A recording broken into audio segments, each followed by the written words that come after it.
Noisy Pixel.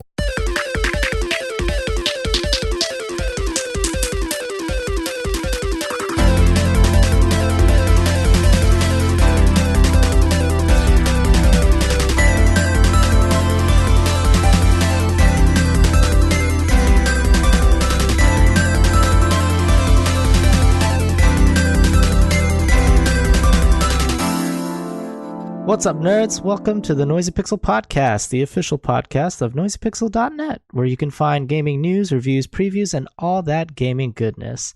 From the beautiful sound of my voice, it's me, Brian. You know, your guy that's been gone for forever, but maybe you didn't notice because we also didn't post a lot of podcasts while I was gone. So maybe it's not bad for you. Anyways, I'm joined by Victor Aparicio, who managed to get a podcast out while I was gone.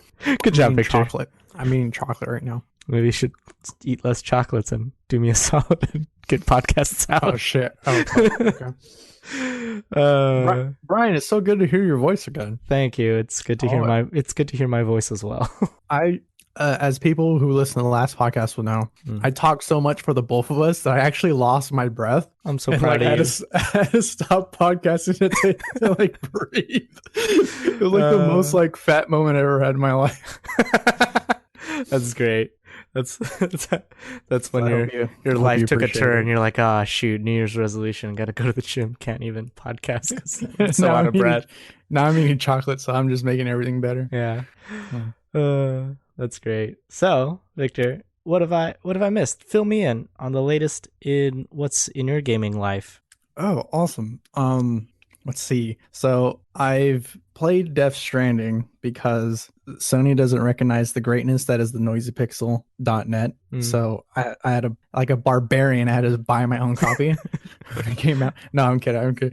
So I've been playing Death Stranding. I know I'm probably like super untimely for that review. I'm still working on it. That's okay. This is post-hype Death Stranding, you know? Once people are like, oh yeah, we're going to play it. It's the greatest game ever. Now you can like be like, yeah, no, it's what it like, is. I'll try not to spoil my review, but like that was the super tough thing about being like this late is like, it just feels like nowadays that, like I feel like back in the day, like people were just like so against spoilers. Like if you even blink twice after watching a movie, people will be like, "Oh my god, he just told me someone died with his eyeballs," and like you get beat up with that for that. Blink twice if the main character lives. But now headlines for most gaming outlets or even people's tweets are like, you know, they really want to put their opinion out there or like get some clicks and stuff like that. So it's been tough, and like, you know, there's a lot of, you can just tell the atmosphere, how people feel about Death Stranding. So I kind of have to be like super heads down when finishing up this review, so you guys can know how I feel about it and how you should feel about it, because I'm gonna manipulate you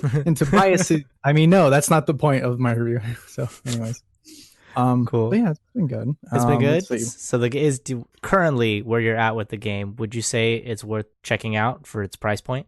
See, that's the super tough part, because there's actually a funny video I'll link you to, and maybe we'll link down in the description below. Be sure to hit that subscribe button. And but there's this video where he's just like, it's all, bro, just tell me if the game's fun. And then like he would like complicatedly vaguely talk about the game. He's just like, just tell me if it's fun. But this game's got ladders and like there's a baby. He's like, but is it fun though? Yeah, it's definitely one of those games where you love or you hate it, and like it's kind of tough to justify $60 if you're the former. Gotcha. So it's definitely like for a specific person who would want to shell out the full price for this game. Yeah. Gotcha. I've been super sad watching other people play Star Wars and Pokemon. So instead I reviewed what's not out yet, but I did a review for A Rise, A Simple Story from Piccolo Studios. And it's great. I thought, like, I went into it thinking like, like look at this cheesy, you know, trailer. It's totally like Journey from like somewhat from a art direction standpoint, and from the literal fact that off in the distance is a glowing bit on top of a mountain, and that's where you got to go. I was just like, come on, you're gonna rip off Journey like this? You play, it's nothing like it. It's like it's like a completely own different experience, at least definitely down to how themes are broken down into each Mhm. level. Each level plays not fundamentally differently, but like the way you interact with the level is Mm. different, and it's just really great. And I believe it's $30, That's not bad. 20. I don't remember, That's fairly but like, reasonable. Yeah. and it's a little bit longer than a movie. I like, so Okay. Yeah, that's good. I And like it. I like what you said, where it's like it's its own thing. Because I feel like too many games that like they try to be Journey, and it just doesn't really work out for them because they like I don't know it feels a little like pretentious when they make a game for that's sure. trying to Yeah. be the next Journey. You know. So yeah, so look out for that review next week. I gave a fair shake and a wiggle for Dragalia Lost, Hmm. the mobile Nintendo game. Yeah. I can't do it, dude. I can't. I think I was telling you about this when I was in Yeah, town. yeah, yeah. When we were, And yeah, it was. I don't know, it just rambles to me. I'm so like dumb. I need like the action quick and fast, and I want to tap and like swish and like drag and like hit people, and they won't stop talking. Like the cutscenes just won't stop, and then I'm back at menus and something has to download again, and like and the I feel, UI for the menus is just too I cluttered. feel like you're too I used can't to do it. like regular mobile games where it's like 5 to 10 minutes of just pure adrenaline of Mhm. doing things, and then you get bored and then you put it away. Because Dragalia Lost, from when you were showing me, it looks like just a straight up RPG. So Yeah. obviously you're gonna get like bored because it's like I only want to be having my playing on a phone for so long. But my most favorite part about that game though, it's a very small thing, and that is when you're going through the cutscene, when you're going through like yeah, anyway, yeah, the cutscene, and you hit skip, Hmm. it'll give you a summary of the scene you're skipping. Oh, that's nice. So you still don't like miss Yeah, out on the story and stuff. yeah, exactly. That's cool. Like if you prefer to be quick and dirty about it, like you'll still get the gist of the story, but That's and then when nice. you care about the story, you'll get all of it. So I think that's nice. I think so. I think that's a feature that should get put in a lot more games. You know, Oh, a lot. sometimes they're just like so dialogue heavy, or I'm just like I don't care. Oh, if I'm ever president of the United States, I'm gonna make a law requiring that you have summarized skippable scenes. It's just bullet Uh, points. Three key points. This person died. It's sad, and now you got to go fight something. you cried and now you have to fight. Um, I find it weird though, because like obviously it's a different game, but Call of Duty Mobile's the same thing. Like it has a Mm. clutter UI. It's you kind of don't know what you're tapping on a Hmm. little bit, but like once you get in there, it's like it's Call of Duty. So Yeah, just the difference is you're playing with your fingertips. So yeah, but I'm not tired of that.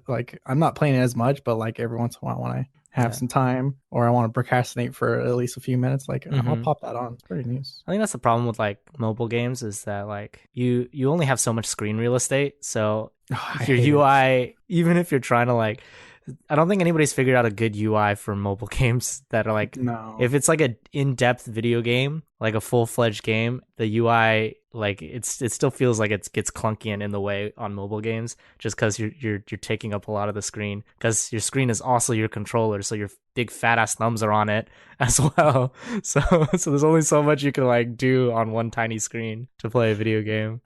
I was thinking like they should probably put the game on a tablet, but then then you have to buy a whole other iPad Yeah, just to play exactly. games. You might as well buy a Switch.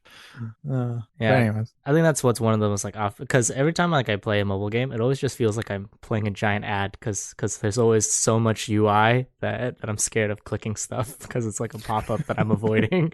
It just looks like my screen's got like AIDS or something. Jesus. That's a All lot of right. the mobile games I play. They're pretty shit. Like in the Yeah. UI department, anyways. Are you saying what you've been playing has been full fades? What have you been playing, Not Brian? recently. Okay, so I was away because I was house sitting for my dad while he was out in Burma. Papa Lee. Yeah, Papa Lee had to go do a trip in Burma for a whole month, and I had a house sit because there's two animals that need to get fed, and I'm the only one who can do it. So I went Well, and I basically stayed at that house for a month. It was so mainly because my dad's doesn't use the internet very much, so he pays for like the lowest tier internet, oh no. and it's like just barely not dial up. You know, like I can maybe watch like a 360p or something like that YouTube video or 240p YouTube video. Uh, You, and you should have been an asshole like me, because when I lived at home, my dad would be like, okay, my AT&T bill's too high. We're switching plans. Which tier of the internet should I get? I'm like, oh man, you want this one? And he's just like, yeah, that's how I'm gonna watch my HBO, which has nothing to do with his internet. He's talking about his TV, and I'm like, oh yeah, you're gonna need the HBO and all that, yeah. And you definitely need that for your laptop, which you only like write in Word. Yeah. And like maybe look up a YouTube video. I'm like, you're gonna need all this internet. Yeah, go ahead. I think like half the time, whenever I talk to like the Comcast person, I try to like speed it up so much. I'm like, don't upsell me. I know exactly what I want. I have this many people in my house. This is how much internet I need for all the stuff that we're gonna do. And then they ask you all the questions like, so how many devices do you have? What do your housemates use it for? Blah blah. And I'm like, don't ask those questions. I want 200 gigs down or 200 megs down. Give me all that shit. All right. That's good stuff. But yeah, so anyways, the internet was garbage, and there was it was funny because at like the second week of the month, I found out that my dad forgot to pay for the internet, so I didn't have internet for a while as well. So I had to go call up. I had to like message him and ask him for his like what credit card he uses for the internet, and then call Xfinity and get it set up again for him. And then there was that whole PG&E bullshit, so there was power outages at the house too. So I was like, oh my gosh, this is an experience. I had to go to Starbucks to play WoW Classic. But anyways, back to what I was playing. Sorry for the tangent. I bought a Switch for myself so I could actually play games and did you charge it during the power outage? Not be bored. Yeah. Or no, I have an external battery. Don't worry. I came prepared. Oh, good.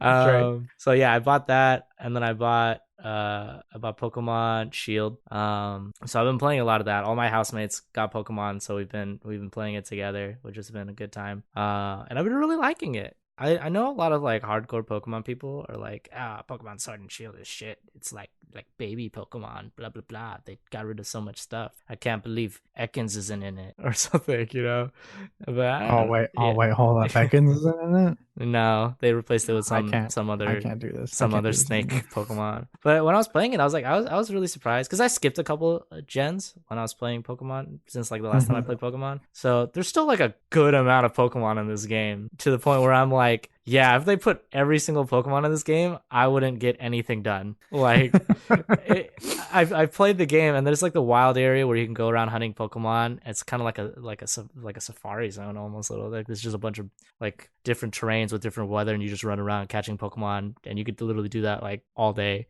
And so I was doing that and just catching every unique Pokemon I could find. And by the time I did that, all my Pokemon were like level 20 something.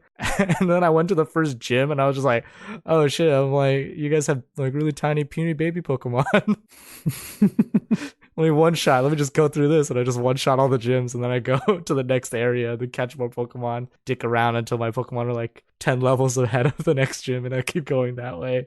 So that part's interesting. I think there's a lot to do and a lot of Pokemon to catch, that the main gig of doing gyms and stuff like that kind of falls on the back burner. But that's still fun. I mean, you feel it's a power trip. You're like, yeah, I am the Pokemon champ, and they give you this like this rival who's like, yeah, I'm gonna be the best. My big brother is like the champion, and I'm gonna be a champion too. And he's like a shitty trainer. He's like a fucking garbage ass trainer, and he's like, you're my rival. I'm like, no, dude, you're not. Like. He throws a fucking sheep out as his first Pokemon. I'm just like, this is ridiculous. But he somehow like beats the gyms before you too, and he like comes out. It's like, I got this badge. Good luck getting your badge. And I'm like, what the fuck? Like, I've seen your team. You beat the gym with that? What the hell? So I've been getting like extraordinarily jealous, as I said. I'm in a Facebook group chat with my friends, and they have it, and they're talking about it like every other hour. They won't stop talking about it. Yeah, it's like the only time they talk about it is when they're taking a break from playing it. And I'm remembering a lot of funny things, and like I don't know why, but like it can't escape my mind these funny like little details about Pokemon. Like for one, like obviously like if you don't have like enough badges or something, like you can't capture Pokemons of like higher levels and stuff. Yeah, but the one that makes me laugh the most is like your Pokemon won't listen to your commands if you don't have badges. I just love the idea of like he's like, go freaking Fuzzlebutt or whatever, I don't know, and like you throw a Pokemon, he comes out and he's just like, "Rawr!" And then he looks back at you and he sees like you have like only you have nothing pinned to your vest, and he's like, "Oh no, this bitch." It's like, no. fucking loser. Fuck this. Just let me go. It's like what animal like looks at you and be like, "No, not on my tier, bro." It's like your cat looks at you. He's like, what? You only make 30K a year, dude? Not listen to you. It's kind of like how your cat doesn't give a shit about you if there's no food in your hands or something like that. You mean you're only a junior executive? Ugh, get out of here. Anyways, it's just been cracking me up. Is basically what I'm saying. But for those who like enjoy Pokemon, I feel like this new Pokemon is a great game. It's for me. It's for those that are just like, you know, if you're like really into the Pokemon show and you're like just, you know, dicking around, catching Pokemon and having fun and stuff like that. If you don't take the game so super seriously, I think you're gonna have a good time because there's a lot of little quirky things in it. There's cool Pokemon in it, and it's kind of back to formula where you're just trying to be the best that no one ever was, you know, stuff like that. For sure. But yeah, great game. Other game that I've been playing also for the Switch, because when I bought it, I was like, oh man, I've missed so many games for the Switch.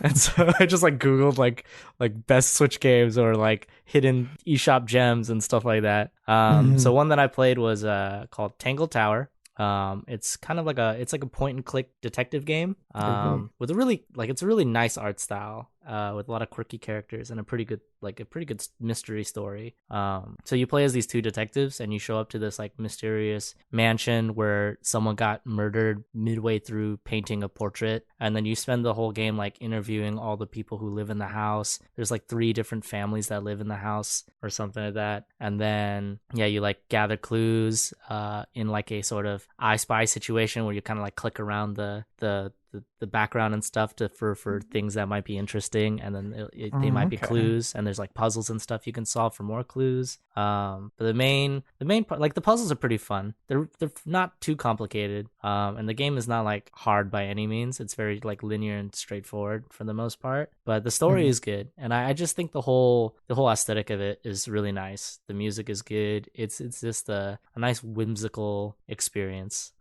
Kind of wish it was like a cartoon almost, because I really like the characters and how it's set up and all that stuff. But yeah, if you guys haven't checked it out yet, I highly recommend the game. I think it's like $20, which is not bad for what you get. Hello. Yeah. So that's been me for video games.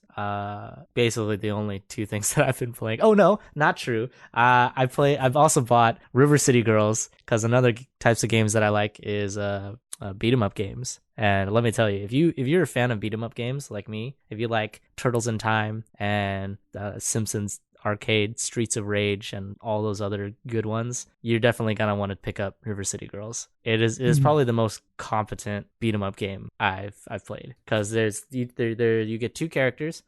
It takes place in the same universe as the other River City games, except you play as the girlfriends of like the 2 main characters, and the boyfriends get kidnapped, and then the girls have to go rescue them, and so you just fight your way through trying to find out where your boyfriends are.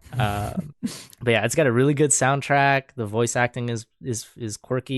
The line, like, it's pretty funny with the lines and story. It's very over the top. But my favorite part is just the mechanics of it. Like, each character has their own combos and stuff, and you purchase more and unlock more with currency as you level up and go through it. And then there's also items and stuff you can equip that like increase certain stats. You can equip like 2 items at a time. So one will be like 5% if you're fighting students, heal 1% health back when you're carrying something heavy or something like that. Yeah. But it's pretty detailed. And afterwards, once you beat the game, you can play New Game Plus, which lets you keep all of your combos and stuff like that, but starts you back off at level 1. And then you also get to unlock the boyfriends as playable characters. So the whole game, you have 4 characters, each with their own unique like combo systems, and New Game Plus like scales it up to where making all the enemies more difficult, as well as the bosses and things like that. And it's a lot of fun for the price tag on that one, which I believe is $30, $20 to $30, something like that. But very, very worth it. I like our ranges for prices when we don't remember them. We're just like somewhere between you can't afford it and maybe it's a impulse buy. Definitely an impulse buy.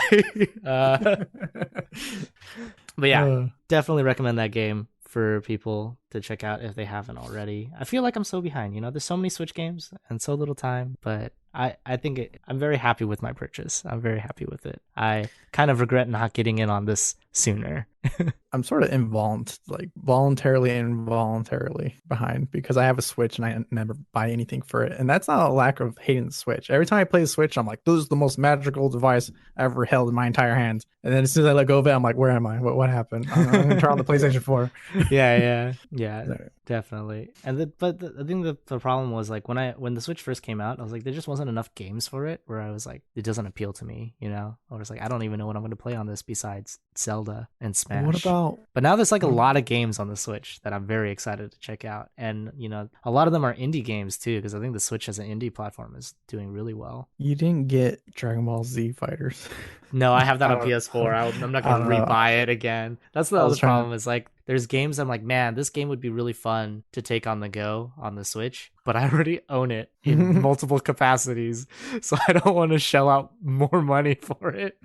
Like I have Divinity Original Sin 2 on the PC, but then I'm like thinking to myself like, yeah, this would be really fun to play on mobile. Like if I had this on a Switch and in a car, I could totally just, the time will fly by. Yeah, and right. So I might get the other stuff like Pillars of Eternity and stuff like that instead, because I don't have those yet. And there's those slight complicated ones where it's just like really high end games on the Switch. Like you're kind of just curious how they play, like Doom and Witcher 3. Yeah.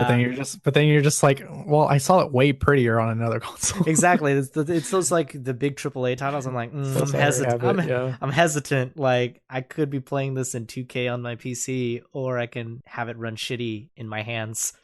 Yeah. Well, right, because I'm like, oh, if it's docked, like I can see it being okay, running okay as a docked console, but I mainly am going to be playing it on the go, so there's no point for me to get those games. But when Jess is driving, The Witcher's is in your hands. Yeah, there's just so many games out there to where I'm like, I don't feel like I need to play The Witcher on the Switch. I can play The Witcher, and I've gone this long without playing The Witcher. I can go without playing it on the Switch. Why isn't Modern Warfare on the Switch? I don't know. Yeah, I'm putting that question up. That's a big old question.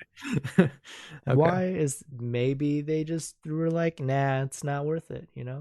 Let's just not put it on the Switch and try to make an extra stream of revenue. Well, I guess they don't want to print money. Yeah, I don't know. Maybe it's a different demographic. Maybe like Call of Duty players are just not on the Nintendo Switch. I'm just trying to get a rise out of our listeners. So. We got like Overwatch players and Splatoon players. I don't think Call of Duty fits in line with those people. But yeah, anyways, that's what I've been playing. Moving on to news. All right, fill me in, Victor. What's been going on in gaming news? I feel like I've been like in the dark for a while. Let's see. Well, off the top of my head, speaking of Call of Duty, they just unveiled like a whole heap of free DLC, as they promised, that are coming like in the next month or two. Or let's see, I think I have the article here. December 3rd is when they're going to start pumping all this. Is when they're going to start pumping all this content. So let's see here. We got the Season 1 DLC roadmap. And players across all platforms will be able to download the biggest free content drop in Call of Duty history. All right. Here's the stuff that's free. We got multiplayer maps. Ooh, okay. We got 3 of them. Crash. Debuted in Call of Duty 4 Modern Warfare. Players can enjoy this map once again. Bankit, the same thing. Shipment. Which is also, these are like okay, I see. They're just so these like throwback. They're throwback maps. That's pretty green. I do like Call of Duty 4. That's when I was at that's when I was at my peak, Brian. That's when I was peak gaming fitness, where you could back when you could do podcasts because you had the lung capacity. I was I was in a gaming clan called Why So Serious, obviously because of Batman, Nolan's Batman. So and I was and we're doing like in clan competitions, and I won a $20 Amazon gift card. What a like third beast. Place. What a beast. So that was like my peak Call of Duty is Call of Duty 4. So good stuff. I mean that basically makes you a pro gamer. You made money. You made money gaming. Yeah. Pro gamer right there. I'm surprised I'm not on Twitch right now, just telling people to give me all their diamonds. Let's see, a ground war map, firefight maps, which is weird. That's the reason why I bought this newest Call of Duty, and I've yet to play that mode. Is that weird? Little weird. It's a little weird. Let's see. And more special ops experiences. Defuse the bombs. We got grounded, eliminate enemies who seize Barkov, former base, and just reward. So these are like the special op extra missions based around the story, I believe. So yeah, that's a whole heap of Call of Duty. That's a whole lot. That's a whole lot of Call of Duty. Let's see. It ain't news, but there's this really neat article that the Noisy Pixel staff put out. Just a fun little thing, and just to let you know how easy it is to accidentally put like $60 worth of games in your Steam cart, and that's the Noisy Pixel has $20 to spend on the autumn's Steam sale, and it's a really fun one. Go on the website, check it out. I think I'm the winner. I know it wasn't a competition, but I'm just gonna put that out there. What did you end up putting on the list, Victor? Because I feel pretty proud of my list. I don't know about you. Oh, let's see what Brian put on his list. So Brian Lee, he put on Cash for Crashes. That's what I put. That's what I picked too. So I try to make my list like, because think about it, the most value you can get for your dollar is a game that you can play with your friends, you know? And so if you can convince 3 other friends to also spend $20 cumulatively between the 4 of you, you guys have like 8 games you can play together. See, that's what happens when you're a good, social, kind-hearted person like you. Me, I want to shut my room and turn off the lights and play my games. So we got Cash for Crashers, Terraria, Saints Row the Third, the full package, mind you. Yeah, all of it. This one, all your friends don't even have to buy because you put on the bundle, the Left 4 Dead bundle. You still have to buy it because the Left 4 Dead bundle gives you 1 and 2. Oh, I thought it was the friends one. But your other friends have to buy it. But it's like $1.50. Yeah, so for $5, all 4 of your friends can play those games. That's great. And especially it's on Steam, so there's a bunch of workshops. Anything with the Steam workshop that has modular maps and things like that. I think I have. You could play forever. You could play forever. Keep Talking or No One Explodes. I haven't played that, but I heard that one you only have to buy once. If you play locally, only one of you has to buy that game, and then you just get together and play that game. And then the Portal bundle, which obviously part 2 has the Portal 1 and 2. I think that's also like $2. So you and one other person have to buy it. It's $4 for 4 games. Great. All right. So my list is I like playing games over and over again because I also like to watch the same shows on Hulu over and over again. So that was my idea. Yeah. So so I got Super Flight. I don't actually don't remember if that's totally replayable. I know you can just play for shits and giggles all day long with Super Flight. Because I only watch someone play it on Twitch for like fucking 2 hours straight. So that's the only thing I know about it. So you know it's good. Yeah. Crawl, which I've had played. The rest of these I have played, except for Black Desert. Okay, maybe I'm lying. Anyways, so Crawl, Castle Crashers, Black Desert Online, and Crypt of the Necrodancer. Ooh, Crypt of the Necrodancer is a good one. So yeah, so those are games that you have a good old time. Black Desert is actually really good value too. Yeah, I know, it's only $5. Yeah, $5 you get to play a lot of. It's a really detailed RPG for $5. So please check out the article. We got our other coworkers / friends on there. Yeah, and there's a whole plethora of video games there. All deals.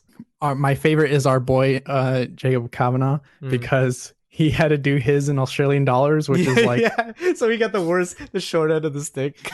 Yeah, he's got like that weird like inflated like prices or something like that. Which I think he does better, right? Because it's like, oh, I got to spend 20 Australian dollars, which turned out to be 13 USD or something like that. Yeah. So I spent $13. So anyways, go check out. So maybe he actually won because if he listed a good amount of games for $13, then he's the real budget shopper right there. He's the budget shopper.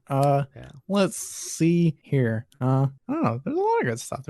We got some release dates for the Blind Prophet, point and click adventure game. Yeah, got tons of reviews, dog. We've been pumping out these reviews like no one's business. I saw a thing online today, and I was wondering what your thoughts of it are, because Borderlands is having a sale of 33% off Borderlands 3. Has that changed your mind at all on whether or not to pick it up? I haven't thought about Borderlands between the time when I was telling you on this podcast that I don't care about Borderlands anymore to right now. That's how little I think about Borderlands. I looked at it, and then I was gonna buy it. And then I saw Epic Games Store again, and I was like, yeah, see, that's like really hindering my want to purchase this game. It was like 33% off. Like, it's a good deal. So if you already use the Epic Games Store for other stuff, go for it. But for me, I'm like, I'm not going to download another client just to play Borderlands 3. Well, you PC gamers and your launchers. I don't understand. It's like you click on a different icon from the one you usually click on, and that makes people upset. I don't know. But we won't make this our topic, but it's okay. It's fine. It's just I don't want to have to keep track of it all, okay? Of where I bought what and where things are. I think I've bought Forza twice on accident because it's in 2 launchers or something. Sounds like you've got to keep an Excel spreadsheet. That should not be necessary at all. That's a non-necessity. If you're one of those nerds, every time you bought something and you get the email confirmation saying you bought something, your computer does an auto script. Just set an automation, just to auto put it in a spreadsheet for you. That punches into your spreadsheet. What a fucking nerd. I don't know how to do that, but I wish it did. Oh man. So okay. Another news. Red Dead Redemption 2 coming to PC next week, December 5th. I thought it was already out. No, it says coming out on Steam. They tweeted December 5th for PC. Maybe they launched it early, but it does say Red Dead Redemption 2 for PC is coming to Steam on December 5th. I'm going to be picking it up because that's how I want to play it on the PC. So I'm very, very excited for that. Brian Boyd, do you got a beefy PC? I got a fairly beefy. Telling me right now? I got a fairly beefy PC. Well, it's beefier than a PS4, jealous. I feel. Now I'm jealous. I only got my lame 1063 gig and yeah. Okay, so I'm only my computer's only slightly better than yours, dude. Oh, I really? only have a 1070. I don't know. I've been compelled to like upgrade nearly every component of my computer. Nice. Only because of what wasn't playing. What was it? Oh yeah, I was telling you before that PUBG for some reason made me put most of my stuff on like low to medium settings, and I was just like, that wasn't the case before. I used to put everything on like high or medium high, and then I tried to play Everspace for a preview, and the preview went fine, but I had to do like this workaround recording thing because like for some reason it was getting really choppy, and I don't know. I've just been upset with my PC lately. I've been wanting to get I want to switch to an AMD board from MSI, the B450. Yeah. And then slap a Ryzen 5 2600 in there. That's a lot of money, my man. That's a lot of money. I know. That's how much I want to commit. Azario just bought new computer stuff, so we can be on the lookout for more fancy games from him. And I don't know which graphics card yet. I was looking at like a RX 580. 8 gig, but maybe we'll see. Anyways, huge computer nerds who like computer parts and things like that. Hopefully there's Black Friday sales for those things. I know Azaria found a few things for like 1060s and stuff like that. We have a build guide. Well, not a build guide. We have a what is it? Some deals you can find. Yeah. Or the top PC upgrades that you can make. Yes, I believe that's up as well. So be sure to check that out on the website. I got one for you, Victor. Okay. So lay it on me. So talking about slow computers and things like that. You know what would be really great is having a Google Stadia. Or would it? Ooh. Anyways, what I'm getting at is the Google Stadia is not as good as people, as Google was selling it to us as, and now people have reviewed it and they're like, this is not good. No. Long story short, Google Stadia is not good. This is our topic of the week. Yeah, what are your thoughts on that? You're so hyped for Google Stadia and super excited for the potential. Yeah, there's many reasons why I was excited about it. For one, obviously, it's the technology for Google to come out and say like, we solve the latency problem, and then we all collectively went like, you're right. Which is true because turns out we were right. Because even in the best case scenario there'll always be lag, but at the same time it's just like, well, it is Google. Like they can just throw like mountains upon mountains of servers at your one Chromecast Ultra and see if they can make it work. So like it was a little exciting in that aspect, the technology behind it, if you will. And like, I'm a big Google fanboy, even though like I will do everything in my American citizen power to make sure that that Google remains our overlords. that we stop them from being our overlords and maybe even break them up. So it's not just one giant conglomerate taking all of our data, but that's another story for another time. But yeah, and it's not turning out well, which is great because like, there are so many outlets and like and like, game players and creators who are like getting like these handwritten like founders editions with their names written like handwritten. It's like, oh, here you go, and they're Yeah. like, oh wow, and then like Oh, and they plug it yay. in, and like these are people who in most cases, not all cases, have like they live in a major city, they have great internet, they have all the setup and everything's given to them, and like so so there are good chances that their videos turn out well, but like there are other reviews and obviously normal regular consumers who are just like dude, like I have good internet, but this thing literally looks like a slideshow playing on my TV. So it's been I also like how it's been making Chromecasts like implode from the inside from being so goddamn hot from like having to bust out those frames. those meaty server frames. Yeah. So I don't know. I think the whole thing's been hilarious. I don't feel bad for them because it's Google's like, you'll figure it out. You'll still figure out a way to. Yeah, we'll throw enough money at it to where it'll be okay, I feel. Yeah, so here's the thing. So like they'll, like you said, they'll throw as much money as they need to, or they'll do the classic Google, and like if it doesn't like take off in like a year or two, they'll just cancel it and maybe your whole library will be gone. They'll Google Plus it. Yeah, and then they'll change the term and service before they close the server, saying that you can't sue them just because they got rid of all your game collection of like, I don't know, 3 games you probably bought. Yeah. So yeah. Oh man, it's a hot mess. It's a hot mess. But it is what it is. And it's not like it doesn't work, right? So because people can still play games that aren't as frame rate intensive, Oh, yeah. Like if you want to play, I don't know, Divinity or like some other point and click or RPG stuff, you totally could. And it's still convenient for people who like want to play those types of games and have a toaster. If you want to play Yu-Gi-Oh! Duel of Legacy, go right ahead. You could do that from anywhere. Oh man. Yeah. I think it's great though because, well, no, I take it back. I don't think it's great. Anyways, my thought process was like I don't know what they're expecting anyways. Google, like I like, it's not like they outright came out here being like, oh, we project like this many new users, concurrent users all the time. Like they don't really do that because they're not really a traditional game publisher or anything like that. But I have a feeling that they came out of it being just like, okay, so we're not going to have most features. You can't even plug your controller wirelessly to your phone yet or your computer. So, but it's gonna be fine. Like everyone's gonna reserve their names, their online names. It's gonna be great. And all that stuff. But like you're launching at the very tail end of a console generation, not to mention a mid console cycle where like everyone's consoles are getting better and no one's really, no one's really like moaning and groaning about like they'll moan and groan over like how expensive consoles are, but they're not really just like, oh man, like if only like I can have it everywhere, or if only I didn't have to like, like because this is appealing to people who don't know what specs are nor do they care. Yeah. But you're putting out games where like you care about how they look. They're AAA games, they're high intensive, they look pretty. And if you care about the way a game looks, you probably have a console or a PC anyways. Right. But if you don't, then you have a Switch.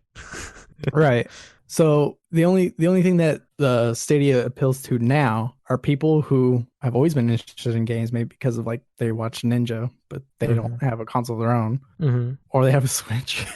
Yeah. Or maybe they're just like tech nerds, who are just like, that's a cool idea, I'm just gonna get one. the day one, the people who don't mind being beta testers, like the people who want to be like in the conversation with the bleeding edge. Exactly. But like everyone else is just fine.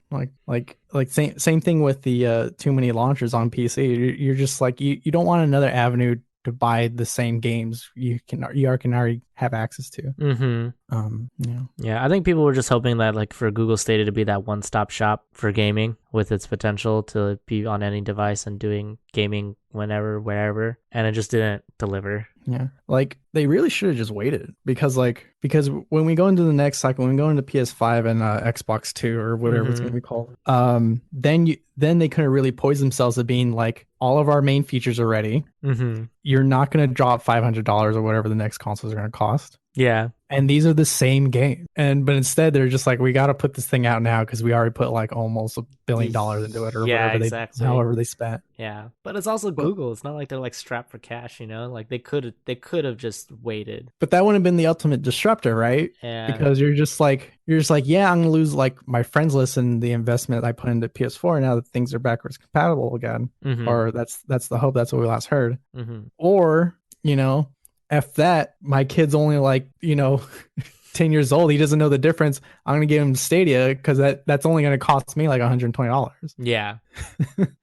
But even Like, at I the don't know. yeah, like even at that price point, like it's not. I would just get a Switch Lite or something at this point because it Yeah. solves your whole I want to play on the go from Well, wherever, whenever, you know. And to be it's fair, oh god. oh, and I was gonna say like the whole it's like oh you only need like you don't even need a controller or a device or anything like that. It's like well yeah it still fits Yeah. like the same profile. All you need is the Switch Lite and you can play it wherever you want, and it has all the games from various platforms on it. It's got a lot of games from those. So unless you want to play like some exclusives, then yeah, because that's the main appeal for PS4 was the fact that it had so many exclusives that were good, and that's why people kept buying it, right? Because Xbox couldn't deliver on those, and so Xbox didn't do as well in comparison.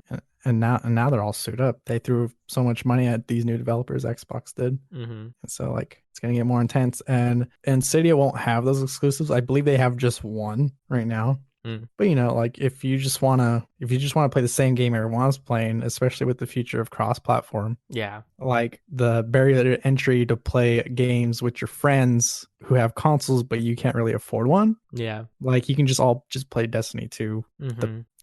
that's true. So yeah, I don't know. But like right now it's just like this weird like step cousin in the corner that has that their entire library is literally everything you've already played before. Yeah. And at least until like Doom Eternal and stuff like that comes out. So yeah, so I don't know if they're expecting big numbers, but obviously they weren't going to now. But when they start getting day and date with all the new games that are coming out soon, that's when like Google Stadia will probably get a little more traction. But they should have waited till next generation. Yeah. All right. Moving on to our favorite segment, Jablinski Minutes. Fill me in, buddy. We've had many a non-Jablinski minutes, so I'll give you a good handful of Jablinski minutes for you. Oh no. Fill me in. Have you not been watching Jablinski minutes? I was like, oh yeah, dude, he's probably been like watching it, and there's a lot that he can talk about. I mean, I've been gone for a whole month. Have you seen a Jablinski since then? I have been seeing Jablinskis. I haven't seen the latest one. I saw my upload that popped on my phone, and I went, oh, cool.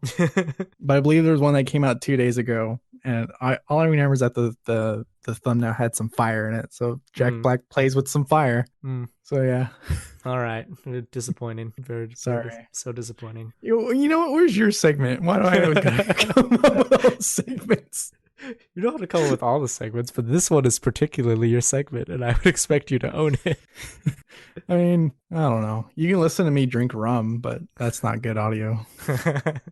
Well, maybe we'll do like video game like cocktail pairings. It's like, oh, if you're playing Breath of the Wild, enjoy it with a nice, I don't know, what would go with Breath of the Wild. I'm so in between those. Like it's like adorable, and I want to drink those, but at the same time, I'm like, come on, why are you so corny? Why are you making video game cocktails? Yeah. Well, what if they're not video game like themed? Like they're cocktails that already exist. It's like wine pairings, you know what I'm saying? Where like, you're playing Red Dead Redemption 2. Pour yourself a nice old fashioned and play Red Dead Redemption 2. You're gonna have a good that's time. Interesting. Like that sort of thing. Hold on, Brian. Stop talking. You just landed a gold mine. All right, gonna take this idea. That's gonna be. We're gonna name it, and then we're gonna bag it and tag it and ship it out. Man, see, if we bring this up again, Azara's gonna be like, all right, well now that's your new weekly column. Now we got to do more work.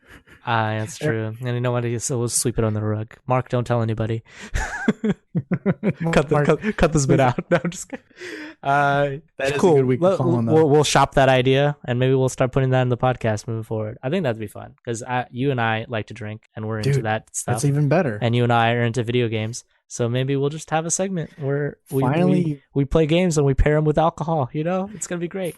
Finally, you came up with a segment. Now I literally can't say I come up with all the segments, even though I don't think I did anyway. Yeah, you see how quickly I came up with that segment? Boom! This is man. It took me like 3 podcast episodes to come up with the Jablinski name segment. Oh man. Oh, All right. Well, I think wow. that's it for this episode of the Noisy Pixel podcast. As Sorry, always, everyone. thank you for listening. We appreciate your support. We're almost at, last I checked, we were almost at 3K subs on YouTube. Very exciting. Ooh. Share it with your friends. Help us out if you enjoy our content and want to hear more and see more. That's a good way to support us, is to smash that like button and such and ring bell and the other things that YouTubers say. But also check out our website. There's a lot of cool gaming content on there at noisypixel.net. Not just from me and Victor, but from the rest of our wonderful, wonderful staff who have more expertise and opinions on various genres, such as visual novels and other things. Yeah, and all our social media links and all that jazz are on the website, as well as a link to the YouTube channel. So go to noisypixel.net for all your gaming needs, all of them, every last one. And we'll talk to you next week. Bye-bye. Bye.